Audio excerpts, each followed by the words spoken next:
তিন জায়গায় প্রয়োজনে মিথ্যা বলা যায়। এক নাম্বার, আপনার ওয়াইফকে খুশি করার জন্য, সে একটু এরকম না বলে একটু কৌশল করে বললে খুশি হবে, ওটা বলা যায়। দুই নাম্বার, জীবন মরণের ব্যাপার, যান বাঁচানোর জন্য একটু কৌশল করে ঘুরিয়ে বললেন, এটা জায়েজ। তিন নাম্বার, দুইজন ঝগড়া লাগছে তাদেরকে মিলিয়ে দেওয়ার জন্য কৌশল করে একটু মিথ্যা বলা, ঘুরিয়ে বলা যায়। দুইজনের মধ্যে দেখলেন যে সম্পর্ক খারাপ, একজনরে বললেন, ভাই সে তো ওই দিন আপনার ব্যাপারে অনেক প্রশংসা। কি আমার ব্যাপারে প্রশংসা? কি বললো? এই বললো আপনি নাকি এই করছেন ওই করছেন, অনেক প্রশংসা। লোকটার মন খুশি হয়ে যাবে তার ব্যাপারে, ঠিক কিনা?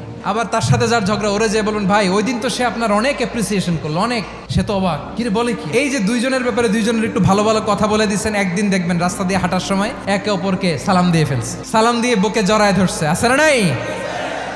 আবার মিলমিশ হয়ে গেছে। কিন্তু আমাদের স্বভাব হইলো, দুই প্রতিবেশী যদি একসাথে বসে একসাথে হাঁটে, দূর থেকে দেখলে আমাদের জলে, আছে না নাই? ঘটনা কি? এই দুইটার মধ্যে এত মিল কে? এই দুইটার মধ্যে গিরিঙ্গি লাগানো যায় কিভাবে? আল্লাহর কাছে তওবা করেন, এই মানসিকতার যেন আমরা না হয়, আমরা মিলিয়ে দিব।